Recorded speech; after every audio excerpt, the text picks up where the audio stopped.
ఈ వార్త విన్నప్పుడు రియల్గానే షాకింగ్గా ఉంది.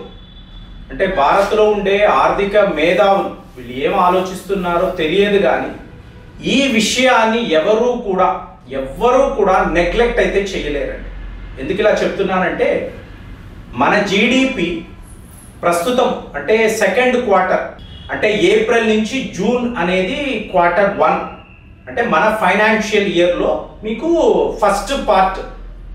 సెకండ్ పార్ట్ చూసారు అనుకోండి, మీకు జూలై నుంచి సెప్టెంబర్ దాకా. దీని గురించే ఇప్పుడు మనం మాట్లాడుతున్నాం.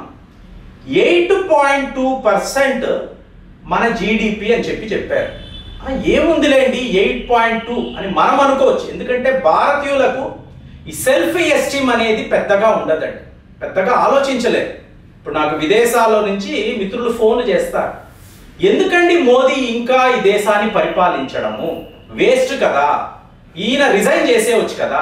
అమెరికా వాడు క్లియర్గా 50% టారిఫ్ అంటున్నాడు. ట్రంప్ గారు యు ఆర్ డెడ్ ఎకానమీ అన్నాడు, 50% టారిఫ్ వేశాడు. ప్రపంచంలో ఏ ఒక దేశము మీద కూడా 50% ట్యాక్స్ అనేది లేదు కదా. ఇప్పుడు బ్రెజిల్ మీద కూడా వాళ్ళు వేశారండి. తరువాత మీకు అమెరికాలో బ్రెజిల్ నుంచి వస్తున్న అంటే బీఫ్ ఇవన్నీ ఎక్కువ వస్తాయి. సో ధరలు పెరగడంతో వేరే చేసేది లేక బ్రెజిల్ మీద ఉండే టారిఫ్ని తగ్గించారు. కానీ భారత్ మీద ఇంకా కూడా అంటే నెగోసియేషన్ జరుగుతూనే ఉన్నాయి. చెప్తున్నాను కదండి, మనము ఒక గ్లోబల్ పవర్. రష్యాను వీళ్ళు ఎలా చూస్తున్నారో ఇవాళ భారత్ను కూడా అలాగే చూస్తున్నారు. మన యొక్క ఎకానమీ ఎలా పతనం అవ్వాలి, పతనం అయితేనే ప్రపంచము సురక్షితంగా ఉంటుంది, లేదా ఈ భారతీయులు టోటల్గా ఈ వరల్డ్ పై వాళ్ళ ఇన్ఫ్లుయెన్స్ ని చూపిస్తారు. ఇది మంచిది కాదు. ఇదే వీళ్ళ ఆలోచన. అది అమెరికా అనండి, డీప్ స్టేట్ అనండి, చైనా, ఎవరినైనా తీసుకోండి, ఇదే వీళ్ళ ఆలోచన. కానీ ఆ భగవంతుడు ఎలాంటి మిరాకిల్స్ చూపిస్తున్నాడు అనేది ఇక్కడ చూడాలి. సో మన దేశంలో ఇవాళ మీరు జూలై నుంచి సెప్టెంబర్ అన్నారు అనుకోండి, second quarter, financial year second quarter. ఇందులో మీరు 8.2 ఎలా సాధిస్తారంటే, ఎందుకంటే జూలై నెలే అమెరికా వాడు మన పైన 50% టారిఫ్ విధించాడు. చేసి మా అమెరికా లేకపోతే మీ భారత్ టోటల్ డౌన్ఫాల్లో ఉంటుంది, మీ ఆర్థిక వ్యవస్థే కుప్పకూలిపోతుంది. ఇందుకే మిత్రులు ఫోన్ చేయడం. చూడండి మీకు ఈ సెకండ్ క్వార్టర్లో భారత్ ఎలా దెబ్బతింటుందో చూడండి.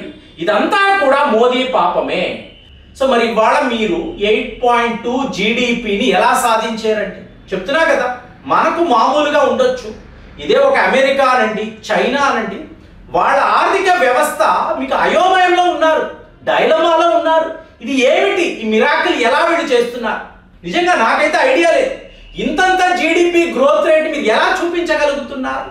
సో ఇలా గమనించారు అనుకోండి, ఇప్పుడు నెక్స్ట్ క్వార్టర్ వస్తుంది కదండి, సెప్టెంబర్ నుంచి డిసెంబర్. మీరు యూరోప్ని చూడండి, వింటర్ సీజన్, మీకు ప్రయాణము అనేది తగ్గిపోతుంది. అంటే విమానాల సర్వీసులు చాలా పెద్ద లెవెల్లో నష్టపోతారు.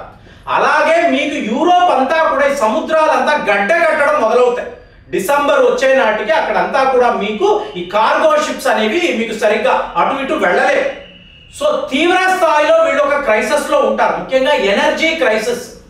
మీకు ఈ గ్యాసోలిన్ అనండి, హీటర్స్, ఇళ్లలో వీళ్ళు వాడే హీటర్స్, అలాంటిది ఇవాళ రష్యాతో ఇంత పెద్ద గొడవలు కదా. సో ఎనర్జీ సెక్టార్ అనేది వాళ్ళ కుప్ప కూలిపోతుంది. సో ఏడుస్తూ కూర్చుంటారు. ఏంట్రా, మనమేమో బ్రిటిష్ సామ్రాజ్యం అన్నాము, మనమేమో ఫ్రాన్స్ అన్నాము, స్పెయిన్ అన్నాము, పోర్చుగల్, ఇన్ని మాట్లాడుతున్నాము. మనకు ఇక్కడ సరిగ్గా ఎనర్జీయే లేదు కదా, గ్యాస్ లేదు కదా, ఆయిల్స్ లేక మనము ఇంతలాగా తిప్పలు పడుతున్నాము. అదే ఈ భారతీయులు అన్నప్పుడు ఏం కావాలన్నా కూడా, ప్రపంచంలో వాళ్ళకి ఏం కావాలన్నా ఇమీడియట్ గా వాళ్ళు పొందగలుగుతున్నారు అని వాళ్ళు ఏడుపండి. సో ఇప్పుడు ఏడుపు చూశారు అనుకోండి, అమెరికా వాడు 50% టారిఫ్ విధించిన తరువాత కూడా, జూలై నెల కదా విధించాడు, మరి మీరు 8.2% జీడిపిని ఎలా సాధించారు? సో దానికి ముందు ఇప్పుడు ఇదే కండిషన్, దానికి లాస్ట్ ఇయర్ చూసారనుకోండి 5.4% మాత్రమే. అప్పుడు బాగానే ఉండింది కదా, ట్రంప్ లేడు కదా. మరి అప్పుడు కూడా మనం 5.4% మాత్రమే సాధించిన వాళ్ళము ఇవాళ జూలై నుంచి సెప్టెంబర్లోగా ఈ 8.2%ని మిరాకిల్ లాగా ఎలా సాధించగలిగాము? అందరి ప్రొజెక్షన్స్ అండి. హైయెస్ట్ పర్ఫార్మెన్స్ 7.4లోనే ఉంటుంది అనుకున్నారు. కానీ ఏమైంది? 8.2 సాధించాం. ఎలా సాధించామో ఆల్రెడీ ఇప్పుడు ట్రంప్ ఎలాగో మన మీద టారిఫ్ వార్ అనేది చేస్తాడు. దానికి ముందే మనము అమెరికాకు కావలసిన సరుకులు ఎక్కువ అమ్మేయాలి. కానీ మీరు జిఎస్టీ చూడండి, జిఎస్టీని తగ్గించినప్పుడు కూడా దాని ఇంపాక్ట్ ఈ Q2లో లేదు కదా. అంటే మీకు టారిఫ్స్ ఉన్నాయి, జిఎస్టీ యొక్క ప్రభావం కూడా లేదు. అయినా కూడా ఈ మిరాకిల్ ఎలా జరిగింది అనేదే ఇవాళ యావత్ ప్రపంచము కూడా చైనా లాంటి దేశము 4% జీడిపిని సాధించడానికి అష్ట కష్టాలు పడుతున్నారు. మోరోవర్ అక్కడ వాళ్ళు ఇచ్చే డేటా, ఇప్పుడు చాలా మంది అడుగుతారు, మీరు ఎవరైనా ఆర్థిక వ్యవస్థలో ఆర్థిక నిపుణులు ఉంటే ఏమండి IMFని చూడండి, ఈ దేశం బాగా పర్ఫామ్ చేస్తే వరల్డ్ బ్యాంక్ మీకు అప్పులు ఇస్తారు, బాగా ఇస్తారు. అదే మీ దేశం పతనం అయిపోతుంది అనుకోండి, మీరు IMF వాళ్ళ దగ్గరికే వెళ్ళాలి. ఇప్పుడు పాకిస్తాన్ లాంటి, బంగ్లాదేశ్ లాంటి చెత్త దేశాలు వీళ్ళు IMF చుట్టూతో వేలాడుతూ ఉంటారు. IMF ఫండ్స్ రిలీజ్ చేయాలంటే అమెరికా వాడు వాళ్ళకి ఎస్ చెప్పాలి. సో వీళ్ళందరూ కూడా ఇరుక్కుపోయి ఉంటారు. మనది అలా కాదండి, ఇండిపెండెంట్ డిసిషన్ మనం తీసుకోగలం. అలా చూసినప్పుడు IMF వాడు మనల్ని C గ్రేడ్లో పెట్టాడు. సో ఇమీడియట్ గా చూడండి, చూపిస్తారు, మన దేశంలోనే మేధావులు ఉంటారు కదా, చూపించి మనల్ని వాడు C గ్రేడ్లో పెట్టాడు. మనము ఇంత జీడిపి సాధించామంటే మేము ఎవరు నమ్మము, ఇందులో ఎటువంటి నిజము లేదు చెప్తారు. మీరు ఎంతో మంది, నాకే వీడియోస్ వస్తాయి, కాదండి ఇండియా ఇదంతా మనము ద మోస్ట్ ట్రాన్స్పరెంట్ కంట్రీ అండి. మనము ఇచ్చే డేటా, స్టాటిస్టిక్స్, అనాలిసిస్ ఏ దేశము ఎప్పుడు కూడా ఓపెన్ గా ఇవ్వదండి. మనము ఇలాంటి డేటాను విడుదల చేసిన తరువాత కూడా మన వాళ్ళే నంబరు. చెప్తున్నాను కదా, మనల్ని మీరు అంత ఈజీగా విస్మరించలేరు. జాతీయవాదము, దేశం మీద ప్రేమ ఉన్నవాళ్ళు ఎవరు కూడా ఈ విషయాన్ని 8.2 అనబడే నేను మాట్లాడుతున్న ఈ విషయాన్ని మామూలుగా తీసుకోకండి. ఎందుకు అంటే ఇది ఇంపాసిబుల్ అండి, ఏ ఒక దేశము చేయలేకపోతుంది.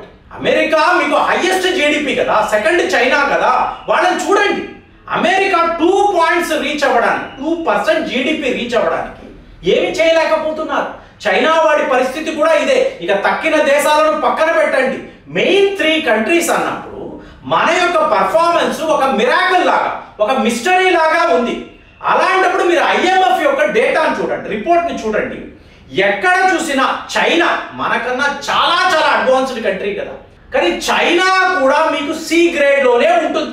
వాడేమంటాడు, మీరు ఒక్కసారి IMF రిపోర్ట్ వెళ్ళి చూసారు అంటే మాకు ఇవ్వబడే డేటా, అంటే ఈ దేశాలు ఇస్తున్న డేటా, స్టాటిస్టిక్స్ మీకు ఎప్పటికో ఆ సిమ్యులేషన్స్ అనండి, ఆ అసెస్మెంట్ అనండి పాతకాలం.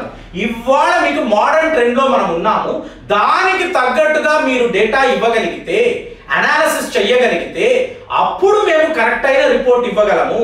కానీ భారత్ విషయంలో మాత్రం ప్రతి ఒక్క ఏరియా, గవర్నమెంట్ ఫైనాన్షియల్ స్టేటస్, అలాగే మన ఎలిజిబిలిటీ, అలాగే మన ఎక్స్పెన్సెస్, వీటిని అంతా చూశారు అనుకోండి, ఇది ఒక ఎమర్జింగ్ ఎకానమీ. తక్కిన ఏరియాస్ లో అంతా కూడా వాళ్ళు B గ్రేడ్ లో ఉన్నారు. అంటే ఏంటి, ఏ అనేది ఎవరికి ఇవ్వడు, మనల్ని టాప్ మోస్ట్ గా B గ్రేడ్ లో వాడు పెట్టాడు. కానీ IMF వాళ్ళు ఇచ్చారు అంటే ఇదే మన శిలాశాసనమా? కాదు కదా.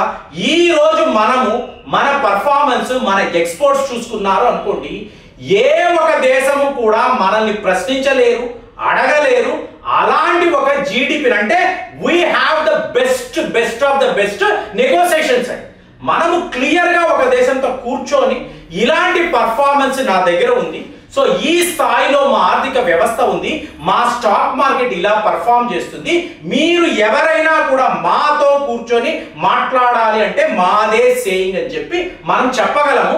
అలాంటి సిచ్యువేషన్లో ఇవాళ భారత్ ఉందంటే మన 8.2 జీడిపిని మీరు ఎలా చూస్తున్నారు? కామెంట్స్లో రాయండి. మళ్ళీ వచ్చే వీడియోలో కలుద్దాం. జై హింద్.